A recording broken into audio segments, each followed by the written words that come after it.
Ka ingai hanga mai, malo ia te kātaki.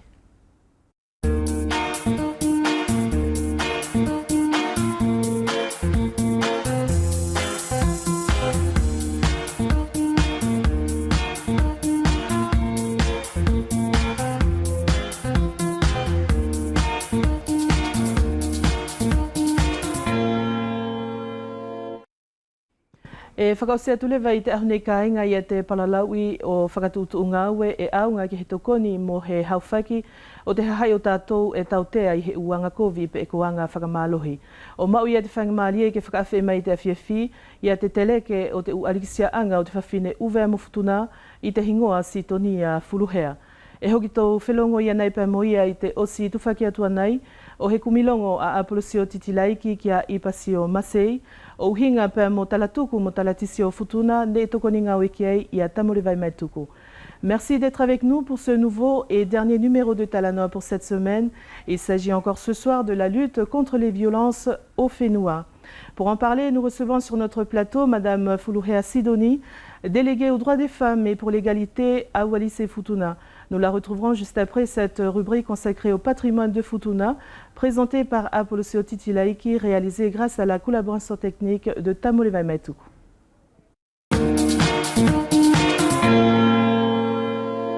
Oia ka inga ko lenei koutou whatasimaiiti e avatu ala whakaalofa ke koutou furi malo le nonga koutou kataki.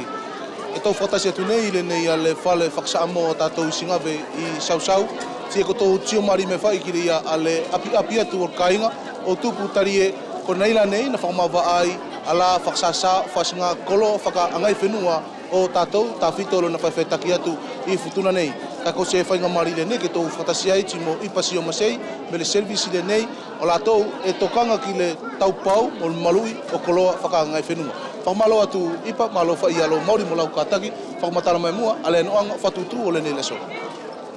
Malo Apolo. Laso e nei whatutu mataura o le kamata le usu e whamawaa e manafa. O ia e taktaki lau mtuia soa e taktaki le kautasi o le angai whenua i Futuna nei. Sikola au le whamawaa le usu mo pule o servisi o le angai whenua petelo. Kau e mo teleke ki le whamawaa. Tina whailo e matau e whasasa whasinga atelier vufuri na tuu i l'exposition matau. E whai matau la vaenga mauke. Vaenga o le genealogie. Vaenga ia ang matau la ke tusu matau ingo ala whenua lana liki. Sake vai whakolo mo na liki. Whenua talu me laf kalau iwa ka wontu tasi a ingo ala o liki. L'artisanat ko paki te mango o le ko paki la ke o whenua o titio masanga e lo ina la tau an whenua la tu no paki la me la fitu o la ka fitu ko paki ka valu woki te o la tau te tio i masanga te pau la tau so la tau tupuna so la tau tinana so la tau tama o vaenga lo lia o le arkeologia o vaenga e ia ke lo ina whenua la ia o le ia e fugi tas fasinga afa e fea la mau ai tatou ai nga information ke mau ai a historia la tatou Futuna. O le timo fasa ki to ligila e fugi tas ia métier ingo tatou ko le archéologue fea la ke chocolate ia ine au nga e Futuna. O mu logo le ko fa va e temi o historia Futuna. Ang matofai la ke o whenua la e o tio. Mari e tio mari me vea tatou ki ai. Ang matou velo fetu la ia ke o la tau la kapoe la tau tiklinga ne e tukumana tok la tau fetu. Tio la tau tio i whakono sila. Sanga whela ke tosi la tau. Kai no whela tau la mga pepa. O li venga ki steno kalo ina i sana nga fetu. Kusinga ne e lo tukumana tok ki ai. O toski ai. Kau e toski nga pepa la tfa piti la u ke whame alo ma te whamungu. Nalo whatutu whano ano le o matou aso ni. Kula lau tio ipa ki le noanga o le whaksoko koutou mai o le ngaoi. Tari e matala foki te au nasi koutou fuane me servisi le nei o koutou. Kana ia e mo iki a whanau me i la toa nei ko le koutou pulanga na au o ngaoi whatasi mo koutou. Ei. Ko ngaoi a mataura, na iku e whaiangala, na iku e la kori foki na au nga a le tupulanga le nei Futuna. o latou ngā o fatasi matou. Au matou lampa ki me furi ala kwhai e ngā o ila. Ka mari ke au katupulanga lai ki ngā o, ne mari lako i ke tō e nse kola latou. Koe ni kunu whara te whtunu nei. Whao ngai, tiko ne fuki mau inga fuki mau wala, ke au tupulanga lai o piki mai ki langa whenua. O latou wala ka soko tu i muri tu. Matala hoki te au ko whea whala whoki na se ngato whai ko tō servisila, kana tō kakwhako tō ki tawha ki whenua. Eo Apolo. Matou la hoki ko le ngala pele ni vai ngali fai matou ki aliki ala whakoro. Na ano ka tupulanga lai o Cristiano me servisila, ki la whenua matua lai takolola. O visiri ki ala tau ki au mai ala tau ingoa lo ina la tau, faso solo mai la tau. Kole nā tupuanga ria, e se velo e whuki matou a whetu ala la tau. Kei au whenua la ia, o tio la tau, la tkapo lo ina la tau, tanga la tau tosi. E maria lai, lo ina o ne whetu e mau ke ka au mai, ka matou lo ke ang matou fufu anga te miria, mlaloa pepa lao, o le te tuare.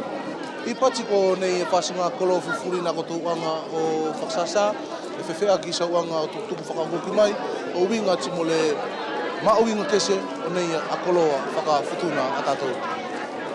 Polo e, o le ria mauinga ki te aura, to e whangata a woki nei. Ne tio e whuna nei, o lo tātou ngai whenua koi mauinga.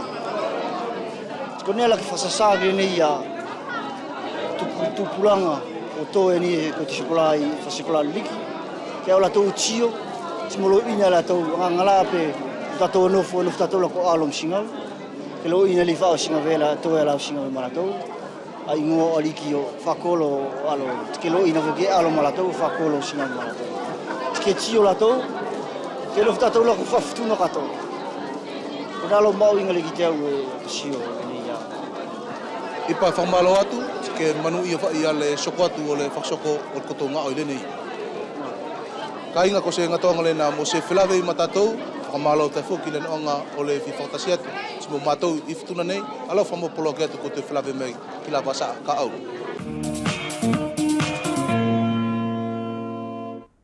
Whakamalo ki te wawalongo a te tautehina eni mai futuna, e te memori atu i e te uwhakapapakisi ko tōko te kāinga e angatonu mai ki te whilawe i te awhiawhine i e tō whilawe i palalau e lewa pa mo sitonia furuhea mai malai fo ou, ko ia sitonia e whakamalo atu ki sao kātaki te ahonei pa mo te lava mai.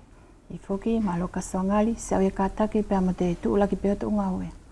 I te minei sitonia e ke nofo i te kawenga, o te teleke ki te ualisianga o te whawhine uwea mo futuna, e tātala noa i te ahonei, ki a whakatutu ngaue e aunga ki te tokoni, ki te taui o whahinga anga kovi pe ko anga whakamalohi. Anga kovi pe ko anga whakamalohi ko tētona uhinga ki a koe sitonia. Malo e kasoangali, pe ia mo ana e taku whakataitali atu ki tau whehui, e au amsianga pe ke toa tui heni ia he whakamalo ki a koutou katoa pe e taki te whenua, ta tau pe ia uwea nei pe ama futuna.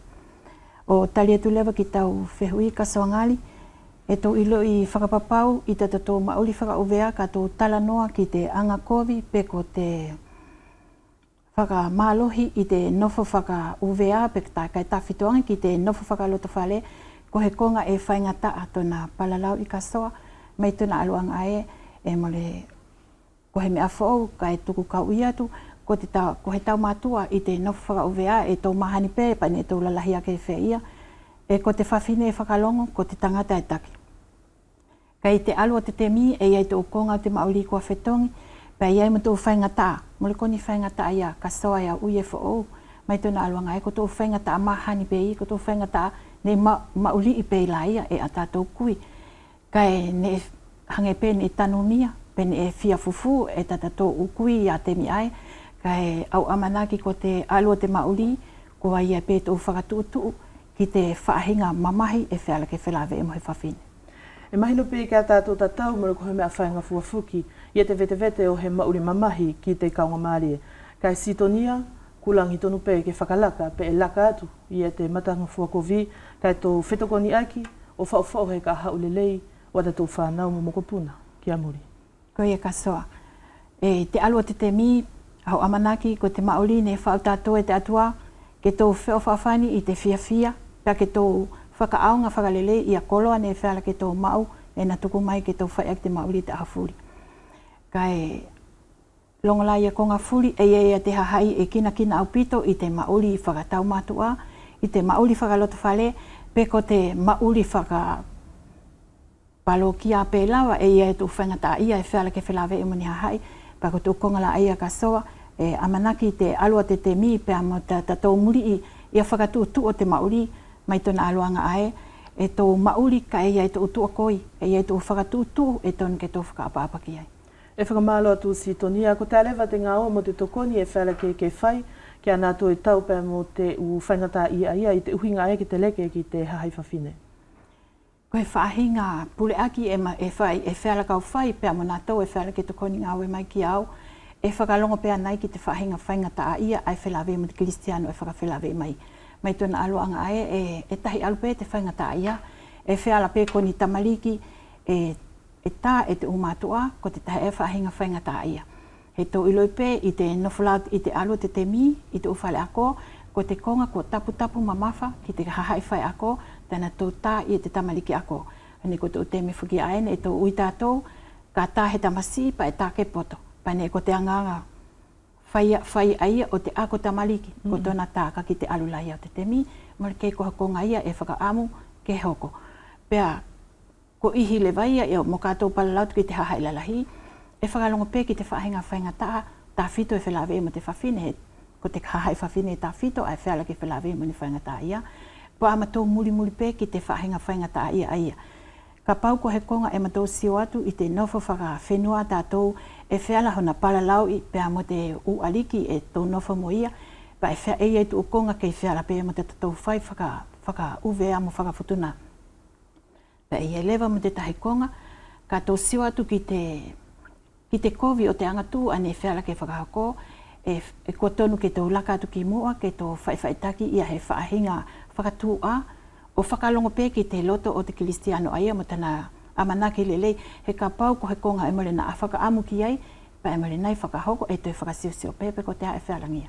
Ko te whakaalu lewa aini si tonia ke taulua i tau nofufuki te tūlanga aini ko te teleke, ko te uta ofi mauhinga e whiala ke puke mai tau kamata whaiwhaitaki i mai fuki ia te kawenga. Malo ia. E whiala pē ka ui te ahu nei, i ta kuna kamata no whamai, pene e ko te kei whou ape, ne mole nikonga ne whiala ke whakakumai ki au.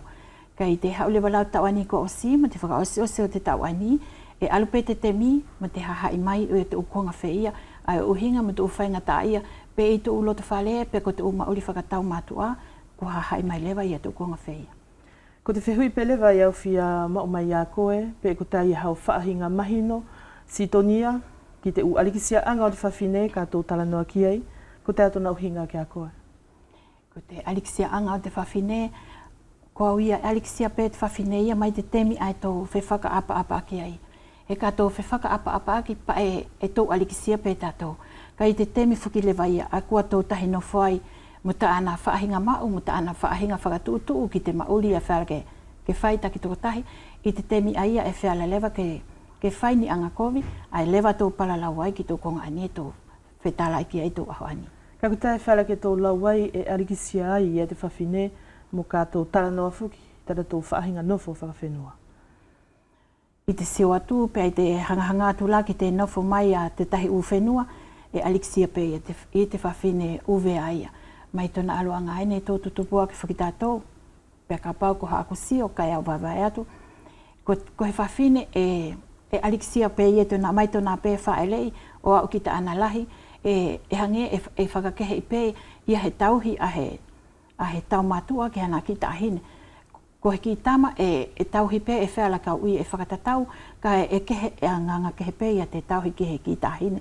Pea ko tātou nofo tātou whakauvea mo te whakawhutuna, au amanaki e whakamauhinga pe te whawhine, he hangela ko he whahai e whiala ke iai he tōtō hala, i taku mahi noi te whakawhenua, i te temi e whiala ke kole e he whawhine ia he mauri pe ko he konga ke whakamole mole, e whiala ki te hahai tangata ke na tō tepa ki he konga kua kole he whawhine. E whakamalo atu si tonia, ka kutai he tahi atu u whakakaukau e ke no whai te minei o hinga pe mahi whainga whakatūtū mo kumi o he pule aki, tokoni ki ana tō ko te hahai wikitima fuki uwe ani pe mo futuna. E mole ni pule aki ke fefa e mai tona aluanga e kasoa e ke mahino pe ki tatou nofo whakauvea e whaingata au pito he whai o he whahinga whakatutu. E ka matou whelave e mohe konga whia e matou whainga e pe ke matou whaitaki pe ko tate pule aki e whaila ke matou tuku ki te Kristiano aia. Ka i tatou nofo whakatatou ko tō mahino pe hangela au tō te whai o he taumatua. Ko te taumatua i te temi a kua whihi ai pe iai hona waha atoka kovi o wheala ke tō ui kua tā pe e whakamalohi i te whawhine. Male wheala nai ke matou iloi pe matou ulufia i a te mauri aia. Mai tōna alwangai e tō iloi pe whakitatou ko tatou ia nofo. I te temi a kua ohoa nai te tangata ma te whawhine e pule pe i a te tangata ki te mea furi. Ko te whawhine e whakalonga pe alang ko ia pe ahange whaingata ai a te palalaui. O tō whaingata ia mai tōna uhinga ae, ia e whawhine, e nofo pēnā tō a ki tana tō maua whakalongo. E longo lai a mamahi pe a mokonga furi ka hange ia, e ko tōna nofo anga pe e ko te whakalongo. E mahi no sitonia kua maua fuke ia he unofo anga kehe, o nā tō viktima i uvene pe a mufutuna, ko te uhi e ia fuki ia te komisio, o te utokoni whakasosiale, wharapeki te utokoni mai kia ia te pilo whakakau ariki, pe mo he hahai fuki o te ukolo. Ko he whaahinga toka ngai ke hepe aia o nātou aia sitonia ko te i tau manatu ki ai? Manatu au, ko he whahai e lele.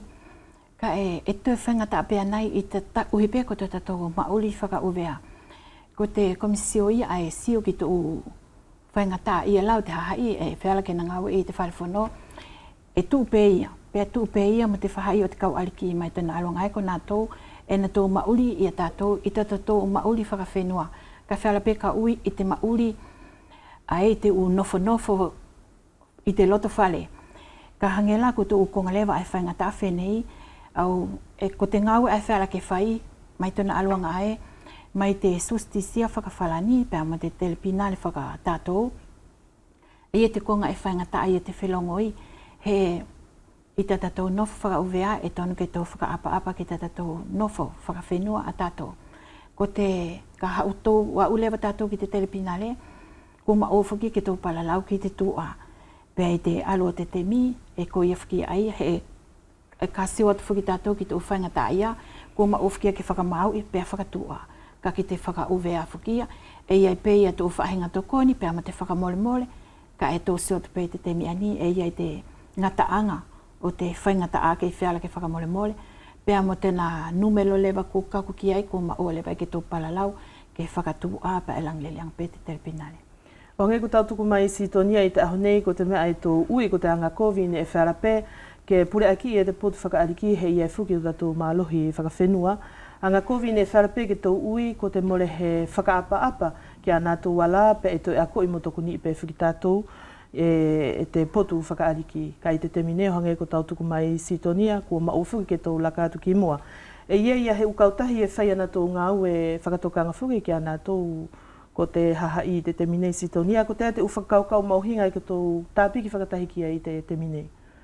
E iai tō kautahi e ngā whakatahi moau, ani pelan e whakahoahoa i te waha katoa ani, i te kautahi leaki alunga o ze, whaia pe ki te kautahi o te whakatahi anga o te hahai whawhine o te Oceania, hei tēnā tō whakatuutu ngā ue e nā tō tala noai, ia whaingata ia e whiala ke whilawe mo te whawhine. Pea ko tō konga la ia e whai pēta mo tō unga ue, mo tama tō uwhono, o muri ki he ukonga e whiala ke tuku mai ki tuku potu mai whalani, hange ko he utuutuuni o ni ngā ue, pe ko ni whakatuutu o uhinga mo te tau i o tō anga kovi. E hoki tā toi ho mai pēa nei ki te whakatuutu a ia mai whalani, ka ea toi whialirio mai pē sitonia ki te aluanga tata tō mauri whakawhenua, ko he tahi e ngā hui kovi e tō toa ki fuki, mo ui ko he mala ia. He halap, he tautea pe ko he tua. Ko te mea mauhinga i au tā ofi mai sitonia i he upalalau a he uwhae ko o si whakalaka i te kuputaki ani, ko te whakaapa-apa. Ka more he whakaapa-apa pe huma ia i te anga kovi a whahai furipea tō tō mauri. Ko li liu o ke he fuki te mauri mo nātou ko te umātua, te utehina mo tō anga ane pe mo nātou wala pe fuki. Ko te i tau tā ofi ki ai sitonia. Ko ia kasoa, ai pēne e tuku mai e he utehina pe kua whakalaka i ai heni, ko te mauri whakaapa-apa pe takimu a mai tōna aluanga ai, ka lele te whakahino-hino i loto whale, e pia e mauri i pe e te Kristiano te whakaapa-apa, pia ka mauri i te whakaapa-apa, pia au amanaki mo le naini anga ko. Au fia liliu mai lewa ki he unga o ne ki tō whakatahi ki ai, pa mo te kautahi ani lea ki alu ngā sitonia i te utemi kua hiri atu. O whai hako tō unga o whakatokanga i te uwhare ako, pia mo te u koloa, whare koloa. Ko te aia te mauhinga kehe o te unga o aia e ke tāwhima i te aho nei, sitonia. Ko te ngāwe ne whai tāwhito i te tau ani kua osi, a pene kua whakaha e te o whawhine ne whare ke palalau i te kautahi aia. Ne ko te whahinga whakatokanga pē tāwhito i te uwhare ako, kai au palalau pē ko te uwhare ako hangala ko te kolesio, pēa mo te lise, ko te whakaha pē o te kautahi la ani lea ki alunga, ko te kautahi aia e whela ke tokoni ki ana ki te hahai e whela ke whelawei moni whaingata aia, e tatau pēa mo te pol social ani tu i te sitas, e tō whela ia te whelawei ike ana tō aia ngawe iai, o uhinga mo tō whaingata aia e whelawei mo tātou. Ka kutalewa te uwhahinga whaingata ia sitonia ne whela ke tō whelawei pēa mo ia, i te whakahauka whuki o tako tō ungawe. I te ngawe la ani ne whai ki tō whare ako, i te whahai o tō koalisio, pēa mo te potuia o te lise, ne maui maari pe, ne urua ki whakatau pe ia toko potu, pēa mo te pelesta o te kautahi ailea ki alunga, ki te pule lahi o te whare ako, o te ako. Pēne ko te konga ne whakawhainga fua mai e ia. Ko te whaingata ia pele mane mo tō whelawei mo ia, mai tōna aluanga ai, i te whakatau atu ki te pule ia o te ako malalo, ne ia he whaahinga tuania mai te potu ia o te taki, mai tōna aluanga ai, nā keililiki ape ia te tamaliki ia o te whale ako malalo, pēne ma tō whakaapa pe ki te loto o te taki, kai ne ko tama tō nofo, ne kohe konga ne ma tō whakaamu ke tō whakahoko i tō whale ako malalo, mai tōna aluanga ai, ko tō whaingataa ne wheala ke ma tō whelawe e moia, mai tau ani la kua osi, i te whakasiosio atu ko tō whaingataa ia, ne wheala pe ke kamata mai mua atu o tō koresio koe la, ne ma tō amanaki ai pe, ke whealangia hona whai mai tō kalasi i tō whale ako furi, kai ne mole whuki loto kia i te taki o te ako malalo, pa ne ma tō whakaapa ki tēnā tōtono. Ko tā te tupuanga o te more tari ia e te taki o te ako malalo i e te whaifuki o tako tō unga o whakatokanga. Me tuna aluanga ai ka soa o amanaki pe ka tō palalau ki te angatuu pe ko te whakamalohi, ko te ukupu i te tato no whakaovea e hange mole fia palalau. Pe ai hange e whaingata tuna palalau. Ko langko ia pe ai ne mole amanaki ai ka ki te upe paia ne e wheala ke tuku ki ana tō, hange pe ko tō whalea ko lalahi. Ko te whakahaha pe ia o te ngawe a te kautahi, pea mo whake iloi e te tamaliki, mai tōna alunga e tōnu pe ke tō iloi, mole ko te tamaliki ke ililiki, pa e mole nai wheala ke na tō kakusia na tō i tō whaingata ani, e wheala pe te konga furia i te tau furi. Koe lai ne mato amanaki ai pe ke whakahoko tō whale ako, kai ne mato whakaapapa pe ki te tōnua te taki. Kulangi whela pe ki ia he uwhakatūtu o uhinga mo he tokoni, kehe ki ana tōku te uwha nau whike ai whaingata ia i te ako, pea kua ia pe whukila ia te utoke tā sitonia i te uwhare ako, e ke mana tū la ki ia he muri i kehe o nā tō ko te mātu o mau whanau, tā whito ki ana tōku i whanau whike ai whaingata ia, mo kātō taranoa ki te uanga kovi. Au amanaki au ko he potu ia e toile lepe ia, mai tōna aloanga ae, e tō uipe whoki kua tō lalahi pe kua tō mātua, pe kua tō uipe whoki tātou ta tātou mau. Ka kua ki tā lahi kua whianga pe tā whakasio te mau li pe mo tā tātou he tono. Kai au amanaki au ko te ako ia te me furi pe ia.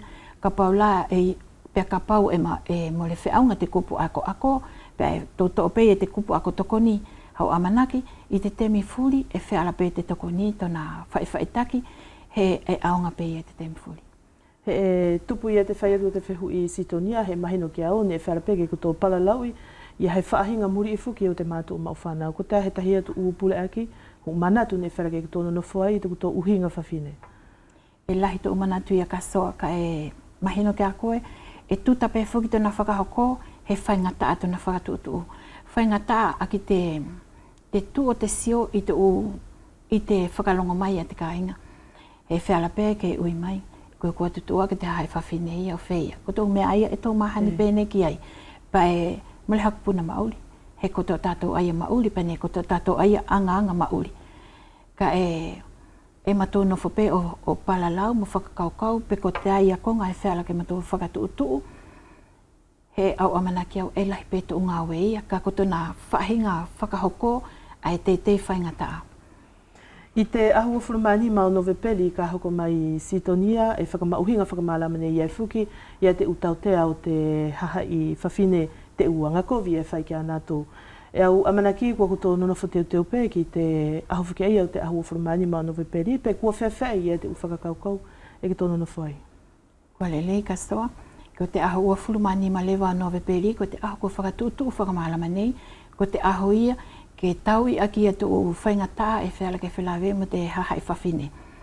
Pea ki te konga aia, he ki tuku pau ha matou whakatutu e ke whai atu pēnei te matou uwhono, pea mo te kautahi a lea ki alunga, ko siai pē ia ta whakatutu o aku, ko siai pē te whakatutu a nātou, ka e tonu ke matou whakatahi, he tonu ko te ke matou whaiwhaitaki pē, ia he aho e tahi. Pea tahi ko te aho o Fulumani ma Novepeli, e tā punu ki ai, ia te whakatutu ngā ue ne e whakatutu mai whalani e hingoai nātou ko te Grenelle. Ne awa mai te aho tolu o Sepetepeli, pea e muri i te ngā ue la aia, ko tona aho tāpunu te aho o Fulumani ma ai o Novepeli. Ka ko te ia te uhinga o te whakatutu ngā ue aia mai whalani, Sitonia? E tutuuni mai whalani i te kua whakatuki mua e te Palestine ataki te Maori whakalepupulika o tātou, ke tau i ia te o angatuu mo tō angakovi e whakatuha ki te hahai whawhine. Pea i te whakatutu ngā ue aia, e ia tana tō kuana tō loto ke muri i whakamālama nei, ia tō tūtuni aia, pea whai mai mo tana tō utokoni, hangela ko tō ki vanga whala, e whiala ke whainga fua aki ia tō whakatutu ngā ue ki te ukautahi o uhinga pea mo te taui o te angakovi. Mahina mai a koe Sitonia e koe ie fuki te kāpite paanga ko whake mai, tā whitu ki tō potu ki he langalanga o hi ukautahi whakatokanga, e ko whewhai te temine Sitonia?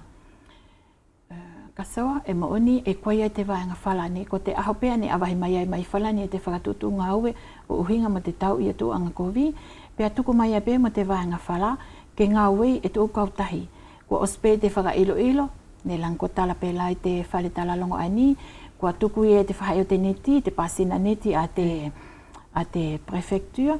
Pea i toku potu, ne au whailewa te utohi ki ana tō o ko te ukautahi e whiala, au iloi e whiala ke na tō ngaue ia te potu aia, ke tahi whaimai tena whakatuutu o uhinga mo he pule aki, pe ko he ngaue e whiala ke whakatuutu e te kautahi, ke na tau ia tō anga whakamalohi ani tō tala noa ki ai. E whakamalo atu Sitonia e ia e tō tā ki temi wheleu i te lea whakawhalani, whakawheta i ki si au hau o whakakatoa i e te aluanga o te whia eleo mea furi.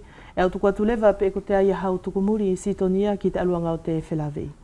Malo kasoa, ko te whahinga tuku muri pe e whelaka o tuku atu. Ko te kole atu pe ki a koto katoa e whala ke whanganong mai ki te wheleu i a maua i te awhiawhi. E mahino ki au, e whiala pe ke malimali pe e kokolo pe i itani ihi i te whakasiosio mai i te iloi ko te kupu a ko whakamalohi, mo te kupu a ko angakovi, mo le ko he kupu e whialongo ki ai he tahi. Pa e mooni, ka e ki a koto katoa e whiala ke e aunga ki ai te matou toko ni, e matou nofo o whakalongo atu. A o tau mataku mai tona aluanga e whiala ke leleiang e tō mauri, a ki ha matou toko ni atu. Merci de nous rejoindre ce soir sur le plateau de Talanoa. Nous recevons comme invité Madame Fuluhea Sidoni, déléguée aux droits des femmes et pour l'égalité à Wallis et Futuna. Bonsoir Madame Fuluhea et bienvenue sur notre plateau. Merci Kassoa, bonsoir. Vous êtes la déléguée aux droits des femmes à Wallis et Futuna et quand on évoque le mot droit, c'est que toute personne a des droits et doit être protégée de toute violence. La violence, c'est quoi pour vous? Merci Kassoa et bonne question. Quoi la violence? Ben, la violence, je pense qu'elle se comprend tel qu'on le dit. La violence, surtout en ce moment que nous avons comme priorité de défendre les violences, mais surtout conjugales. La violence, je dirais la violence, c'est par exemple frapper sa femme, la convaincre de faire quelque chose alors qu'elle n'est pas d'accord.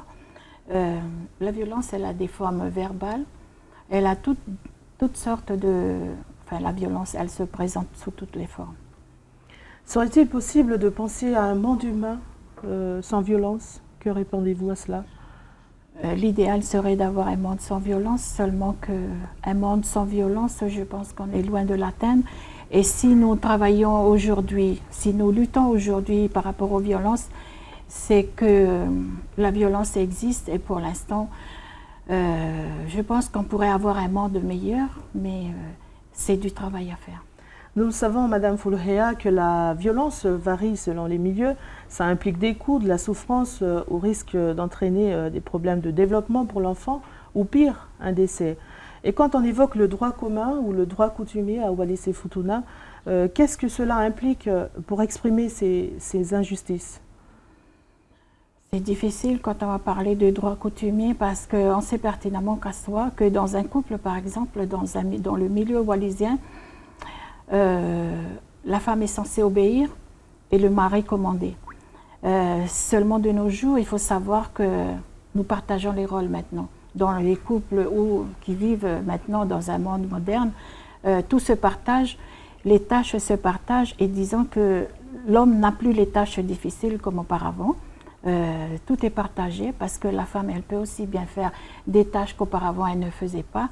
Et je pense que on va plutôt parler d'égalité parce que nous sommes à un moment où nous vivons presque à égalité au niveau des ménages et au niveau de tout. Quelles ont été les actions mises en place auparavant pour justement sensibiliser le plus de personnes possible contre les violences aux Fénois? Les actions, elles sont minimes du fait que dès qu'on parle de violence, ben, c'est toujours un mot difficile à... on ne peut pas engager une discussion en parlant de violence parce que ça dépend du milieu, dans quel milieu on le parle. Parfois, la discussion ne peut pas se faire dès qu'on parle de violence parce qu'il y a un blocage par rapport à certaines personnes. Mais je pense que de nos jours, de plus en plus, on va parler de violence et c'est un devoir pour nous puisque nous savons qu'à Wallis et Futuna, malgré tout, même si nous vivons dans un joli territoire, la violence est cependant existante, mais elle est silencieuse. Mais est-ce qu'il y a eu des actions mises en place par vous pour sensibiliser le plus de personnes à Wallis et Futuna? Les actions que nous avons faites, c'était surtout, comme l'ont évoqué les personnes qui sont intervenues au nom de l'association OSE, Léa Kealunga, c'était plus une sensibilisation par rapport aux établissements scolaires où le 25 novembre dernier, nous avons distribué au niveau des établissements des flyers et des affiches par rapport à la violence. Cependant, cette campagne n'a pas été faite au niveau des écoles primaires parce que la direction n'a pas souhaité que cette sensibilisation se fasse au niveau du primaire pour des enfants considérés comme trop jeunes peut-être. Oui. Je ne sais pas trop la raison pour laquelle la direction n'a pas souhaité que la sensibilisation se fasse au primaire. Mais nous avons eu quelques difficultés et nous avons respecté l'avis de la direction. Vous pouvez dire qu'ils possèdent déjà des psychologues, des médecins scolaires Oui, nous avons des psychologues parce qu'au niveau du vice-rectorat, nous avons aussi des cas qui nous arrivent au pôle social de par le travail de ces psychologues. Et je peux dire que des cas que nous avons connus, on peut dire que la violence, si elle a été dépistée au niveau des collèges, cela veut dire que ce sont des cas qui ont été vécus depuis la fin du primaire. Et donc, je pense que la sensibilisation avait bien lieu d'être au primaire également. En tant que délégué aux droits des femmes et pour l'égalité à Wallis et Futuna, quelles propositions pouvez-vous nous donner en termes de structure d'aide aux victimes? J'aimerais avoir une solution magique parce que la solution qui me conviendrait le mieux ou que je souhaite le plus, et je l'ai déjà soumise, c'est le fait d'avoir une structure. Une structure parce que nous nous sommes retrouvés avec des situations difficiles où la structure aurait facilité le fait que nous nous occupions des victimes. Cependant, nous n'avons pas de structure, mais nous l'avons évoqué, nous l'avons demandé et nous pensons bien que ça va se faire parce que aujourd'hui, je peux dire que la violence avance dans nos territoires, même si nous ne vivons pas la violence telle que c'est vécu dans l'Hexagone. Par rapport à un si beau territoire, la violence, elle avance. Elle avance, c'est ça que nous redoutons. À l'heure actuelle, nous avons une ou deux associations de prévention, de lutte contre les violences et d'accompagnement des victimes, mais cela ne suffit pas encore, Sidonie. Il ne faut pas oublier que c'est du bénévolat. par rapport aux gendarmes, aux psychologues, aux médecins?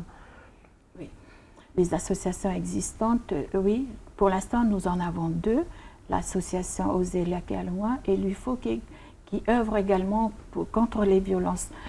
C'est vrai que ces associations sont composées de personnes bénévoles, mais nous avons aussi l'appui de la gendarmerie, l'appui de la justice, et je pense que pour notre pays, nous avons quand même à travailler, et même si nous travaillons bénévolement, je pense que si on veut donner un coup de main et faire une bonne action, je suppose qu'on peut travailler.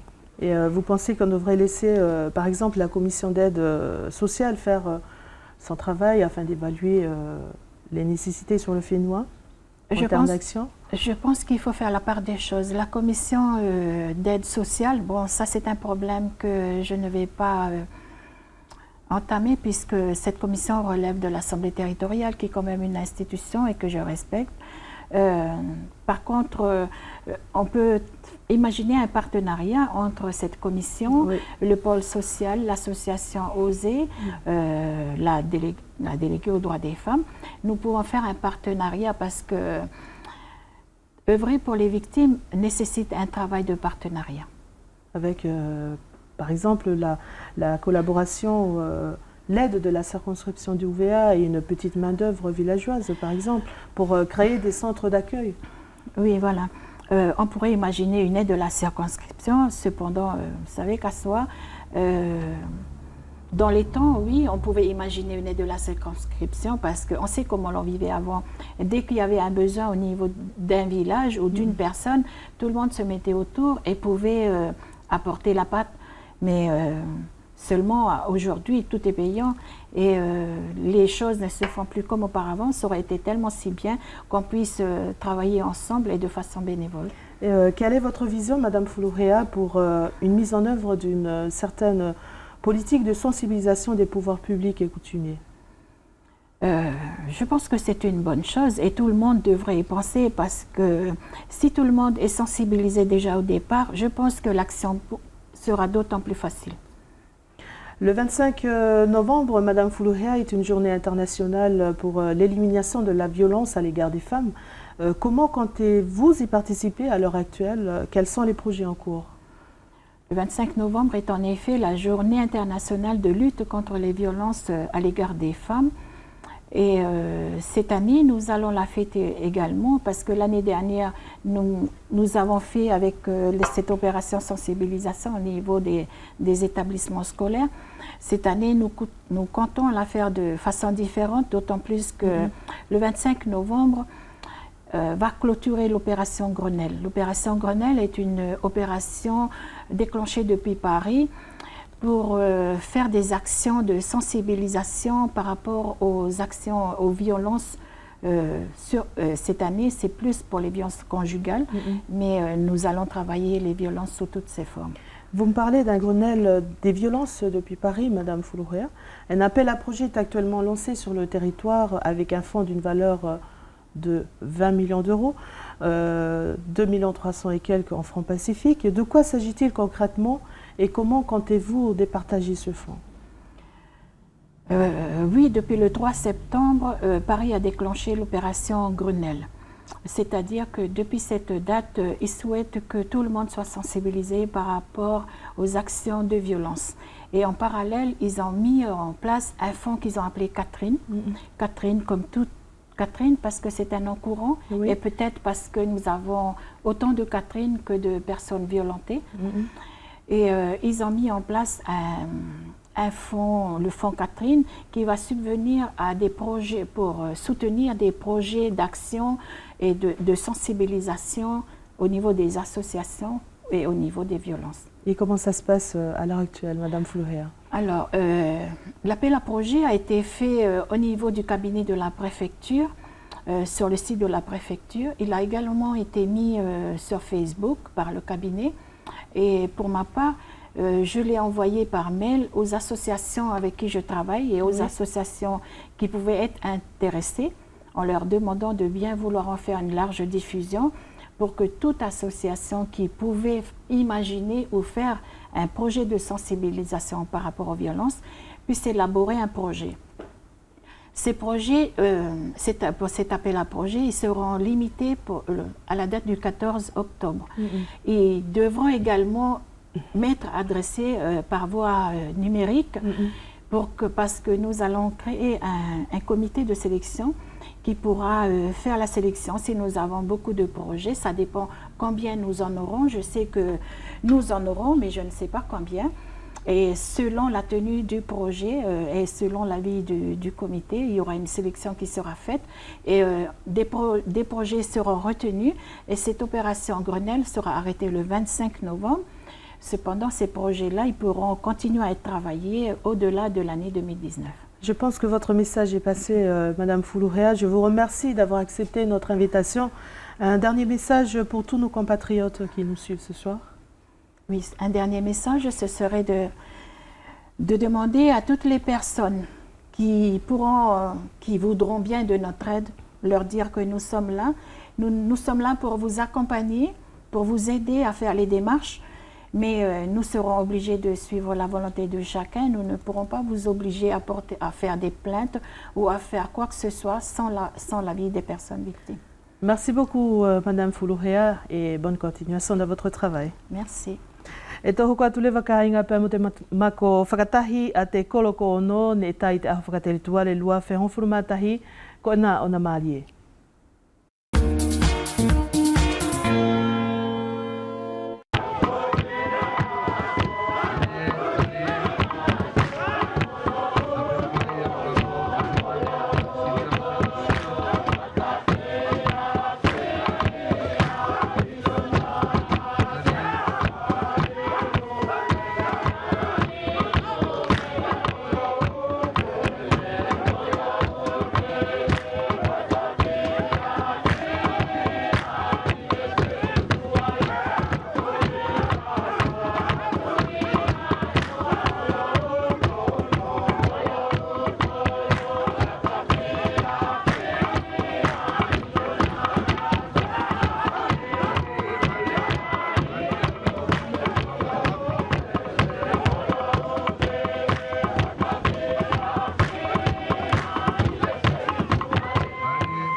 E tau manatu I le vai te mo te mi ani ka inga ia he kumilongo te pilo talalongo o hinga pe mo he kawa whakatapui o te Egeresia o Nuku, ne ko te tau awhe hivange au hivango furumani ma aia.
Kua osia tu lewa te tootoonga te misa, kai te uteu mai tua te tootoonga whakawhenua o te kawa.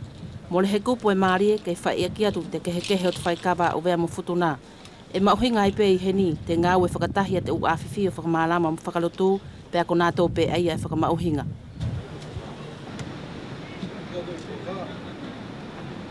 Ko ngā whakaosi o te whakatapu o te Egeresia Sangat Sosefo ko te katoanga.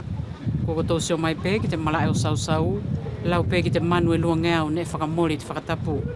Kai whewhe ilai e te ukele mesi pe mo te tauhi o te ngāwe e whakaha mai hena e futuna e more he tonu ki te ungau ai taki mo ai pe I e te tui mooni. Pālala tua ngaivo, o na kawaliki, rana I o kaptai. O whala tua e malmaviki.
Pea kutoka kusia mai le wakainga ki te temi whawhailunga tala noa huunga pea mo whakatutu o te whakausi waha whakatahi pea mo soana tufele. Soana, malo pesa au kātaki anga o whalau tuku mai e te ulongo ne ki te tui. Malo ka soa ngali tau e kātaki pea mo te hoihoi fua pe ia maunga nei. Ke koutou kāinga hanga mai te whiawhi whakapapatu malo takatou kātaki. Ko ia ki he ulongo mātātou ki te whakausi waha aini. I te uho pompongi e whakamauhinga ia te supi leo siliva o te whaetapo o aini. Ko Maria Maleta o te Kalmerita, ne huia ki te Kalmerita e haamoa I te tau awhe hivangea o hivang fluma wha. E misa nei te kapela ani o te Kalmerita a pompongi I te temi o te holanima vaelua uhu pea kaukia I te uka o tahi furi o Maria I te uveani katoa. E whakahoko anai pea mo te whakatau puaka I a kaaka I te marshe anai malai mahu o ka mataatu I te temi o te holafitu vaelua uhu o ka kuanai ki te holatahi hiriho ata.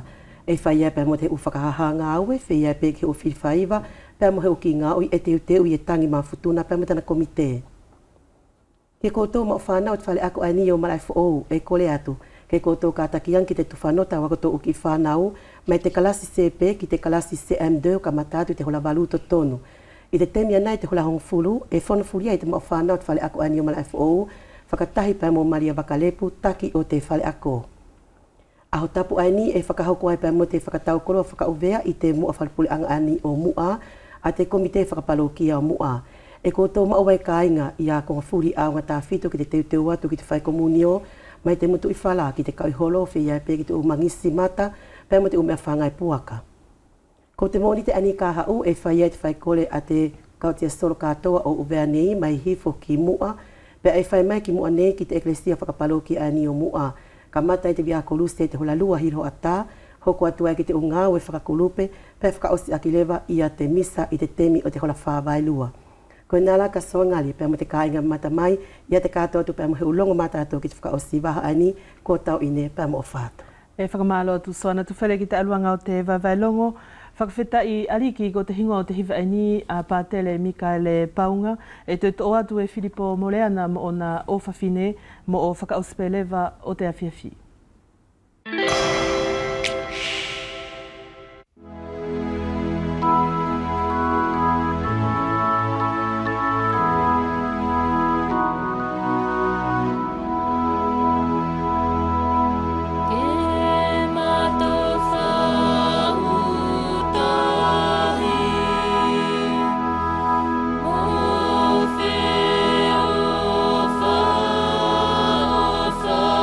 Funny.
Pe ko se atoe pe lewa ia te talanoa ki te waha kato ai ni whakamalo atoe pe ki te aluanga o tauto whima matamai. Te whakawhetai ka nā tō ne toko ni mai ki si whai o te ngā ue. Ke manu ia te whiawhi pe mo te whakaosi waha a kia koutou tatau. Manatu i ko te waha ka hoko mai e ke tō whakatahia e mo ki aliki langikula e mo tō tau ine pe mo o whātu.